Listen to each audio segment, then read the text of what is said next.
What's going on, YouTube? Welcome back to another video. And as promised, I told you guys I would release my single target DPS build for my Barbarian. So that's what this video is. So if you're interested in that, make sure you stay tuned. I told you guys that I would put this out today, and I'm a man of my word, right? So again, thanks for the support, and I will continue to do more videos. If you guys tend to ask for them, let me know in the comments below, or reach out to me on my social media, please and thank you. So let's go ahead and get started.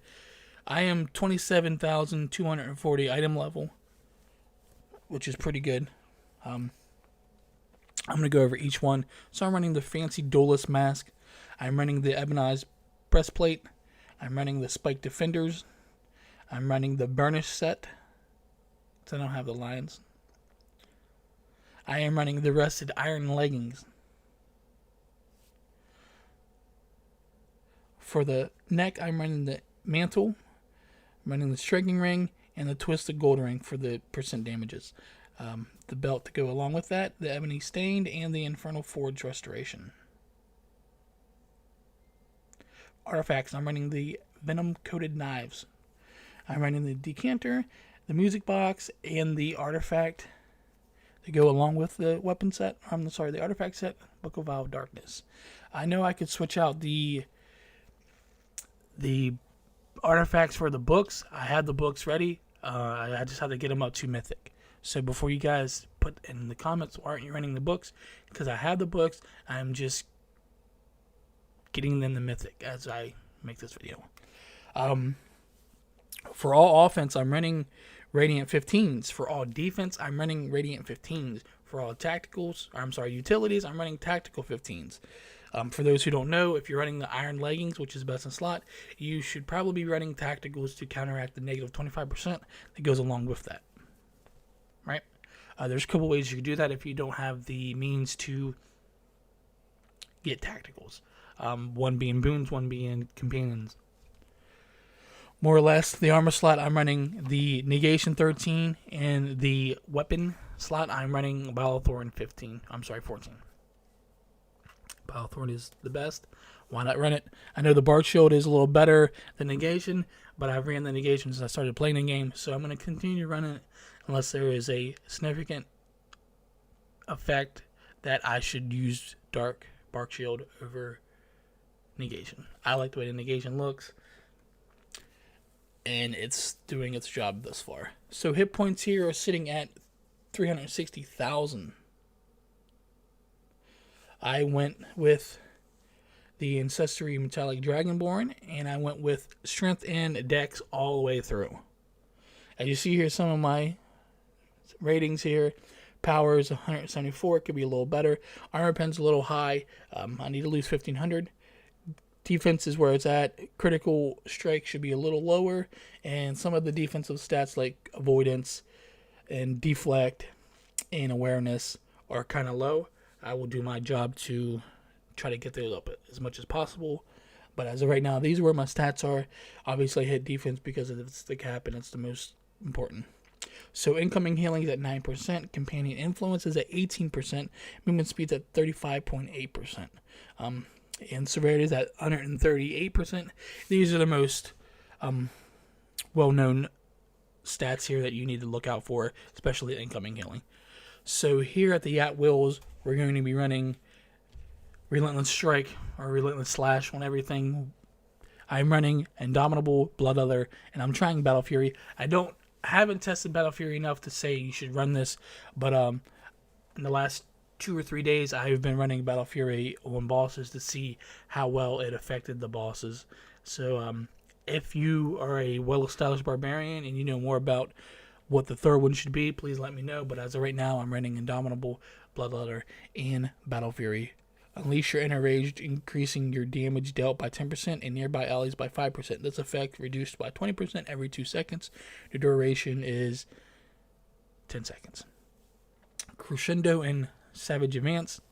I'm running Trample the Fallen and Barbed Strikes. And on the feats, I'm running all top. The bottom ones, they're a little shaky. I would probably just stick with all the top ones. as you go. If you have questions on why I don't run the bottom ones, let me know in the comments below. But these are the only 5 viable ones I see here. Those are the top 5 ones. I tested the Blood Alert. I really didn't like it. Boons here. Stronghold, I'm going crit severity, hit points, and whatever you want to run on the utility. If you're running LOM, I'd probably go with the sickness. If you're doing dailies or whatever have you, go with the mount speed. It's self-explanatory. Boons here. Boons you can use to get certain stats. However, I would definitely go for the first 4 tiers, all power, all hit points, and movement speed. Those probably are the best ones to run. If you're losing and you need more stats, this is a decent way to get more stats. You're not going to get a lot. You're only going to get 1250 of a particular stat if you rank up each of the boons. So again, this is not going. These stats aren't going to like put you over the cap. They might put you under the cap. However, you will respec this probably 20 times by Sunday to get different stats. As you get the rest of the leggings, you're gonna have to respec if you want to hit certain caps. If you get the burner set, you're gonna have to respec. Every time you get another piece of armor and your stats fluctuate, you're gonna have to adjust your stats if you want to reach the caps. So again, all power, all hit points. That's where I went. If you need combat advantage, it's here. If you need crit avoidance, it's here. Awareness is here. Pretty much each stat is here for you to min-max up. For tier 5 here, I went with incoming healing and crit severity. Crit severity should always stay here. The incoming healing, you can switch out. If you have companions, you can switch it out. If you don't want to run it, you can run recharge speed, action point gain, whatever have you. I running the boon for the 4%. Mix that with the 5% that I got from the tacticals, which gives me the 9% positive after running the leggings. 9% is not the best. I can always take off the leggings, lose a little stats, put on Heals of Fury. It's not that hard. If you are having problems getting healed, you should probably not run the leggings. Just my thought. And at the very top here, we are running Bloodlust. This is the best one for a single target on the whole top page. If you guys have other options, let me know in the comments below. For the companion, I am running Bonding 15s. I am running the Golden Leaf Grimoire. I'm running the Ivory Grown Grimoire. And I am running the Torch Belt of the companion. I'm running Empowered on all the offense for the power, and I'm running Profaned on the defense for the defense. I was very low on the defensive cap, and we discussed, and the best way to get that would have been to put the Torch Belt of the companion on, because you base defense and accuracy, and put a Profane on that, which hit me at the cap. As you guys seen, I was at 86,000 defense. Right at the cap. Nothing more to say about the whole defensive cap. There's a couple ways to get the defense. One being your companion gear. One being your companion bonuses. So here's a look at the companion stats. As you see, I'm at 30,000 combat advantage because of the 12k combat advantage companion gear that I have. Most people pick that when they completed mod 17. So let's talk about the companions here. I'm running the Baby's Deep Crow. Before you guys comment and say you should be running Alpha Compy, I'm well aware that I should be running Alpha Compy. However, I'm not spending that much AD on a companion. So right now I'm running Deep Crow's Presence for the 8k power. I'm running Minstrel's Discipline for the 4k power, 2k awareness. I'm running Redcap's Wisdom for the 3k armor pen and the 1500 avoidance. Mako's Wisdom for the 3k defense, 1500 deflect. And the Mercenary's Discipline for the 4000 power, 2k armor pen. There's a couple things that you guys could switch out. If for some reason you don't need the defense, you could switch it out for other things. I'm running the Mercenary's Discipline for the 4k power, and the Minstrel's Discipline for the 4k power.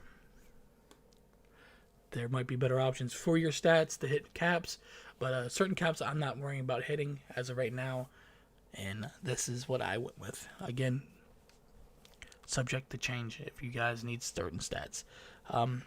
For example, if you need incoming healing, the Battlefield Medic's real easy to get and gives you 8% incoming healing bonus. Help counteract the negative that is from the rested. However, I don't need that right now. I much rather have the stats. That's why I'm running that. I don't do the 10% chance, 50% chance. I don't do any of those percent chances. None of them. I don't think they're good enough to put in there. I'd rather have the stationary stat increase over the 10% chance of something happening. If you guys have better options, let me know in the comments below. Right now, my red cap and my other defense one are at purple. I don't have them at legendary. So right now I didn't have the need to do that because I'm already hitting the caps. So why waste the 120 tokens or the million AD getting up those for minuscule return? It's not worth the 1 mil AD. I spent a decent amount of time getting the stats where I needed to be. After I got all the armor, the stats may be adjusted again. For the mount bonuses, I'm running Shepherd's Devotion, Persuasion, Guile, Covenant, Warning. A lot of people are running 2 Guiles or 3 Guiles, however you want, but you're going to have diminishing returns on the movement. Okay? I'm not saying you should or shouldn't. I'm saying you will have diminishing returns for each Guile that you add from the first one. If you're running Lion's weapons or armor, you're going to need to stay above 75% stamina. So I understand why people are running Guile while they're stacking 2 and 3 Guiles on their insignia bonuses, because there's not really very good ones anymore. You could always switch out the Persuasion for the 2-second cooldown. You could switch out the Cavalry's Warning. You could switch out the Covenant. You could switch out the Devotion for the Guile, because if you're not with the group, it doesn't matter if you're running Shepherd's Devotion if you can't stay with the group. But if you're running the percents and the boons for the movement speed, you shouldn't have a problem as long as you're paying attention of when the group is moving. I'm running most dominances on these. As you guys can tell, there's not a lot of legendaries left. There's 6 of them. I will slowly get those up when I see what I need, because I'm going to use some of these to min-max. As you see the 2 skills here, I'm already above the crit strike, so I can use these to min-max, take these 2 skills off, and put whatever I pretty much want inside that, right? Because I don't need the crit, I need other stats. Again, that will be made for a later video.